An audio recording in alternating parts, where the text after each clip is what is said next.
ಬಿಡದಿನಲ್ಲಿ ಸರ್ವೆಗೆ ಹೋದಂತ ಅಧಿಕಾರಿಗಳ ಕಾರನ್ನ ತಡೆದು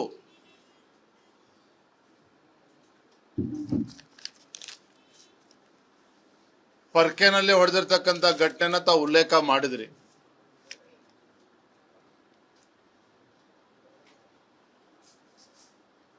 ಇದು ಈ ರಾಜ್ಯದ ಮುಖ್ಯಮಂತ್ರಿಗಳು ರೈತರ ಬಗ್ಗೆ ಕಾಳಜಿ ಇರದೇನೆ ರಿಯಲ್ ಎಸ್ಟೇಟ್ ಬಗ್ಗೆ ಕಾಳಜಿನ ತೋರ್ತಾ ಇರ್ತಕ್ಕಂಥ ರಾಜ್ಯದ ಮುಖ್ಯಮಂತ್ರಿಗಳು ಡಿ ಕೆ ಶಿವಕುಮಾರ್ ಅವರು ಏನಿದ್ದಾರೆ, ಇವರ ಧೋರಣೆಯ ಪರಿಣಾಮವಾಗಿ ಇವತ್ತು ಅಧಿಕಾರಿಗಳು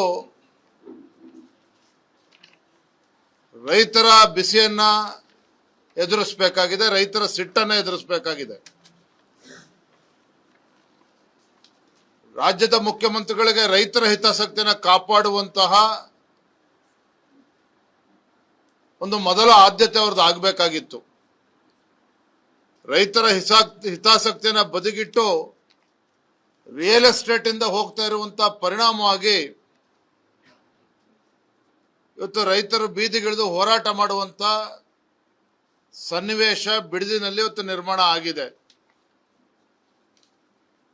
ನಾನು ಬೀದರ್ನಲ್ಲೂ ಕೂಡ ಮಾತನಾಡ್ತಾ ಹೇಳ್ತಾ ಇದ್ದೆ, ನೂತನವಾಗಿ ಪ್ರಮಾಣ ವಚನ ಸ್ವೀಕಾರ ಮಾಡಿರುವಂತಹ ಮಾನ್ಯ ಮುಖ್ಯಮಂತ್ರಿಗಳು ಈ ಕಾಂಗ್ರೆಸ್ ಸರ್ಕಾರದ ಅವಧಿಯಲ್ಲಿ ಹಿಂದಿನ 3 ವರ್ಷಗಳ ಕಾಲ ಉತ್ತರ ಕರ್ನಾಟಕದ ಬಗ್ಗೆ ಯಾರು ತಲೆ ಕೆಡಿಸ್ಕೊಳ್ಳೋಕೆ ಸಾಧ್ಯ ಆಗಲಿಲ್ಲ. ಹಿಂದಿನ ಮುಖ್ಯಮಂತ್ರಿಗಳಿಗೆ ಉತ್ತರ ಕರ್ನಾಟಕದ ಅಭಿವೃದ್ಧಿಯ ಬಗ್ಗೆ ಚಿಂತನೆ ಮಾಡಲಿಲ್ಲ, ಕಲ್ಯಾಣ ಕರ್ನಾಟಕದ ಅಭಿವೃದ್ಧಿ ಬಗ್ಗೆ ಚಿಂತನೆ ಮಾಡಲಿಲ್ಲ. ಬೆಂಗಳೂರು ಅಭಿವೃದ್ಧಿ ಆದರೆ ಇಡೀ ಕರ್ನಾಟಕ ರಾಜ್ಯ ಅಭಿವೃದ್ಧಿ ಅನ್ನೋ ಭಾವನೆ ಕಾಣ್ತಾ ಇತ್ತು. ಈಗ ಇರ್ತಕ್ಕಂಥ ಮುಖ್ಯಮಂತ್ರಿಗಳ ಧೋರಣೆನೂ ಕೂಡ ಅದೇ ಆಗಿರುವಂಥದ್ದು. ಬಿಡದಿ ಟೌನ್ಶಿಪ್ ಬಗ್ಗೆ ತೋರ್ತಾ ಇರ್ತಕ್ಕಂಥ ಆತುರ, ಬೆಂಗಳೂರಿನ 2ನೇ ಏರ್ಪೋರ್ಟ್ ಬಗ್ಗೆ ತಲೆ ಕೆಡಿಸ್ಕೊಳ್ತಾ ಇರ್ತಕ್ಕಂಥ ಆತುರ ನೋಡಿದ್ರೆ ಇವ್ರ ಹಣೆ ಬರೋನು ಇಷ್ಟೇ ಅಂತಕ್ಕಂಥದ್ದು ಸ್ಪಷ್ಟವಾಗಿ ಗೊತ್ತಾಗ್ತಾ ಇದೆ. ಬಿಡದಿನಲ್ಲಿ ಸರ್ವೆಗೆ ಹೋದಂತ ಅಧಿಕಾರಿಗಳ ಕಾರನ್ನ ತಡೆದು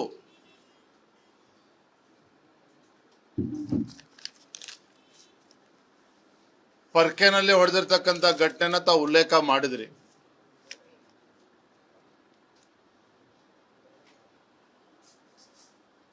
ಇದು ಈ ರಾಜ್ಯದ ಮುಖ್ಯಮಂತ್ರಿಗಳು ರೈತರ ಬಗ್ಗೆ ಕಾಳಜಿ ಇರದೇನೆ ರಿಯಲ್ ಎಸ್ಟೇಟ್ ಬಗ್ಗೆ ಕಾಳಜಿನ ತೋರ್ತಾ ಇರ್ತಕ್ಕಂಥ ರಾಜ್ಯದ ಮುಖ್ಯಮಂತ್ರಿಗಳು ಡಿ ಕೆ ಶಿವಕುಮಾರ್ ಅವರು ಏನಿದ್ದಾರೆ, ಇವರ ಧೋರಣೆಯ ಪರಿಣಾಮವಾಗಿ ಇವತ್ತು ಅಧಿಕಾರಿಗಳು ರೈತರ ಬಿಸಿಯನ್ನ ಎದುರಿಸಬೇಕಾಗಿದೆ, ರೈತರ ಸಿಟ್ಟನ್ನ ಎದುರಿಸಬೇಕಾಗಿದೆ. ರಾಜ್ಯದ ಮುಖ್ಯಮಂತ್ರಿಗಳಿಗೆ ರೈತರ ಹಿತಾಸಕ್ತಿಯನ್ನು ಕಾಪಾಡುವಂತಹ ಒಂದು ಮೊದಲ ಆದ್ಯತೆ ಅವ್ರದ್ದು ಆಗಬೇಕಾಗಿತ್ತು. ರೈತರ ಹಿತಾಸಕ್ತಿಯನ್ನು ಬದಿಗಿಟ್ಟು ರಿಯಲ್ ಎಸ್ಟೇಟ್ ಇಂದ ಹೋಗ್ತಾ ಇರುವಂತಹ ಪರಿಣಾಮವಾಗಿ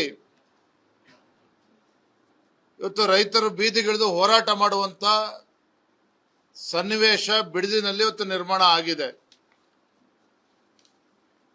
ನಾನು ಬೀದರ್ನಲ್ಲೂ ಕೂಡ ಮಾತನಾಡ್ತಾ ಹೇಳ್ತಾ ಇದ್ದೆ, ನೂತನವಾಗಿ ಪ್ರಮಾಣ ವಚನ ಸ್ವೀಕಾರ ಮಾಡಿರುವಂತಹ ಮಾನ್ಯ ಮುಖ್ಯಮಂತ್ರಿಗಳು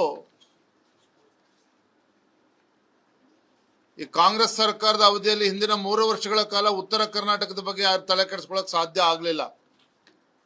ಹಿಂದಿನ ಮುಖ್ಯಮಂತ್ರಿಗಳಿಗೆ ಉತ್ತರ ಕರ್ನಾಟಕದ ಅಭಿವೃದ್ಧಿಯ ಬಗ್ಗೆ ಚಿಂತನೆ ಮಾಡಲಿಲ್ಲ, ಕಲ್ಯಾಣ ಕರ್ನಾಟಕದ ಅಭಿವೃದ್ಧಿ ಬಗ್ಗೆ ಚಿಂತನೆ ಮಾಡಲಿಲ್ಲ. ಬೆಂಗಳೂರು ಅಭಿವೃದ್ಧಿ ಆದರೆ ಇಡೀ ಕರ್ನಾಟಕ ರಾಜ್ಯ ಅಭಿವೃದ್ಧಿ ಅನ್ನೋ ಭಾವನೆ ಕಾಣ್ತಾ ಇತ್ತು. ಈಗ ಇರ್ತಕ್ಕಂಥ ಮುಖ್ಯಮಂತ್ರಿಗಳ ಧೋರಣೆನೂ ಕೂಡ ಅದೇ ಆಗಿರುವಂಥದ್ದು. ಬಿಡದಿ ಟೌನ್ಶಿಪ್ ಬಗ್ಗೆ ತೋರ್ತಾ ಇರ್ತಕ್ಕಂಥ ಆತುರ